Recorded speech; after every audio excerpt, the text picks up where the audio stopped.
namoota ogeessota seeraa biyya alaa kanallee jiranii dhimma adeemsa murtii kanarratti dubbisuuf yaalee ture.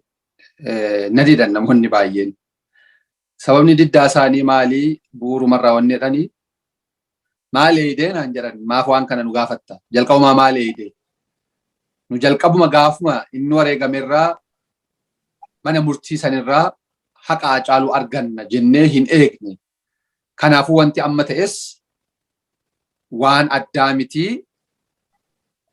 Anamma manni murtii akkas godhe jedhee osoo haasa'e yani mana murtii saniif kabaja kennuu naa ta'a malee waa'ee haqa Hacaaluu irraa haasa'uu naan ta'u lakkin haasa'u nama naan jedhe qaba ogeeyyota seeraa namoota gurguddoo irraa. Namoonni gariin immoo kanaan dura yeroo tokkootis kaastee jirtaa qorannaa walabaatu barbaachisaa sadarkaa idila addunyaatti maaltu waan kana godhe kan jedhu kaastee jirta. Keessaahuu wantoota akkasii san irratti qaamni qorannaa walabaa irratti faa isin dubbise yookaan waan kanaaf kaka'umsa fedhii qabaatu jira? Qorannaa addaa qaama sadaffaatti godhamu kuni gaaffiidhuma keenya qofa. Special kan kooti. Maaliif waan nan beeku hedduutu jira waan ta'eef.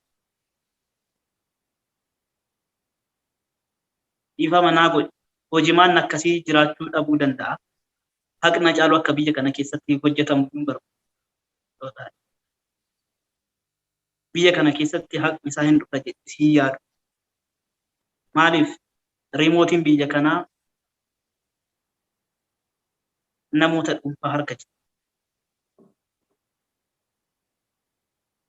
Foddaa televiizyinaa sii bananii reemootii of harkatti qabatan taanaan foddaan sanaan ati wanti daawwachuu barbaadu nama reemoota sana of harkaa qabuun malee fedhii keetiin miti.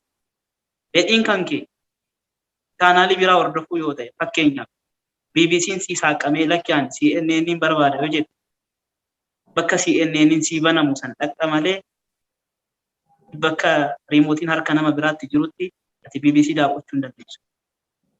Kana jechuun maalidhaa? Haqa keenya barbaadna. Haqa keenya garuu warra haqa isaa of harkaa qaban keessaan barbaada. Argachuus hin dandeenyu yoo barbaada. Qaama sadaffaa yakka kana qorachuu danda'u. Yakka qorachuu qabaa kan jennee amannu kanaaf. Maaliif qaamnumti yakka kana qorachaan jira jedhu yakkamaa ta'uu danda'a. Ani kana dura BBC'tti dubbadheen ture. Manni murtii dhaba kana keessaa bilisa of haa baasu. Mana murtii jechuun warroota miidhamaniif dhugaa isaanii barbaada jedhee qaama dubbatu. Qaama karoora kanaaf dhaabbatedha.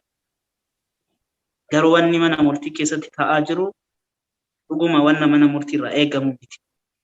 Maaliif yoo naan jettee manni murtiin murteedhuma sadeen gaddaa kanallee yoo agarte hattuun illee mirga wabii 5,000 gadhiifama amma biyya kanatti. Hattuun qodaa nama harkaa butee irratti wanni ta'ee mana murtii yoo dhiyaate mana murtii dhiyaachuu isaatiin dura poolisiitu fixaa isaa yoo ta'e sanaa gadittis ba'uu danda'a. Namni mana murtii dhaabatee qarshii 5,000 lubbuu namaatiin isayyuu lubbuu namaatiin nama akkasitti public figure ta'ee ishuunsaa baay'ee sensitive ta'ee dhimma ajjeechaa ta'ee namni maallaqa kanaan mirgi wabii eegamee fi gad lakkifamu hin jiru. Kun kan ibsu jalqabuma waadaan seenamee fi jira yoo kanaaf. Ati kana raawwadhu nuti kanaan sirraatu. Qaamni jedhee ishee abdachiise jira jechuudha. Malee namni nama biraa rukutamee lubbuun darbe bakka sanatti namni qabame suni at least mucayyoon kun nama baadiyyaa keessatti dhalattee guddattee miti. Hin beeknaa magaalaa keessatti dhalattee guddattee I'm sure makiinaa oofuu dandeessi mucayyoon kun. Bukkeesaa isheetu ture yoo ta'e konkolaataa Oftee gara mana yaalaa fa'aa osoo deemte silaa lubbuun hafuu danda'a waan jedhamutu haasa'amaa ture. Akkuma ta'e akkuma jedhame sana bakka sanitti ishee bukkeetti rukutameera otoo ta'eedha. Otoodha kun. 100% bakka sanatti rukutame. Bakka sanatti sin raawwatame. Akkuman sila sitti mee. Rasaasni duubaan sirkutee ati tiishartiin kee nuuratu dhiigni siin tuqu taanaan konkolaataan dhiigni hin tuqu taanaan kuni sitti mee ture gowwaa furriin afaan isaarratti goggoge yoo ta'e malee gocha isaanii kan namni isaanii harkaa fuudhu wanna hedduutu godhamaa ture. Wannuma hedduutu argamaa ture. Mucayyoon kun yoo drive gochuu dadhabdee dhaabattee bakka sanatti akka rukutan si rukutan otuudha kunis. Walumaa galatti dhugaan jiru kanaa mana murtii keessatti haalli deemaa jiru. Dhugaadha wanni haaraan hin eegamu. Ani dubbadhee ture. Seenaa diraamaa kanaa fuudhanii ministeerii isaa walumatti Mucaa Hacee himatamaa tokkoffaa jedhamu kanarratti xumuru. Warreen kaan mirga wabiitiinis adabbii salphaatiinis xumuramaa hojjetamaa kan jiru mucayyoo kana bilisa baasuudhaaf jedhee ji'oota muraasan dura BBC waliin turtii godheen ture. Almost ji'oota 6-7 dura jechuudha. Wanti godhamaa jirus kanuma mucayyoo bilisa baasuudhaaf hojjetamaa ture. Egaa isaan baafatanii waadaa galan xumuraniiru. Kan kana booda wajjumaan agarra. Egaa haqa isaa Rabbi haa baasu. Dhugaan Haacaaluu Oromoo hunda boochistee iyyitee haa baatu. Sisaay dhimma kanarratti waa jechuunis baay'ee nama ulfaata dhugaadha.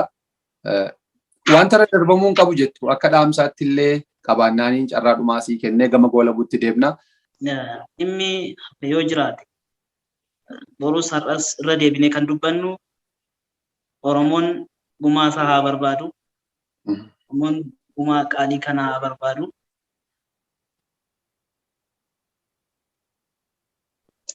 Egaa waa biraan jennu kanuma. Isinis Rabbi sinaa jabeessuu ilmaan isaallee Waaqayyo Rabbi haa guddisuu fi dhugaan Haacaaluu bakka hundaa haa iyyituu. Haacaaluu Rabbi dhugaa isaa haa baasu. Atis ulfaadhu galatoomii. Egaa mucaan kun meeqaffaadha sumaanuu gara dhuunfatti dhufte waan ta'eef. Mucayyoon kun giiftii Haacaaluu jedhamti. Giiftiin sadaffaan isiidha? Sadaffaan isheedha. Rabbi haa guddisuu fi egaa isiin haguma wabii faallee abbaa isii hin argine abbaa isii wajjin yeroo hin dabarsine sima Rabbi abbaa godhee irratti hambisee egaa sillee Rabbi si haa jajjabeessu. Ulfaadhu galatoomii fayyaa ta'i. Galatoomaa ulfaadha.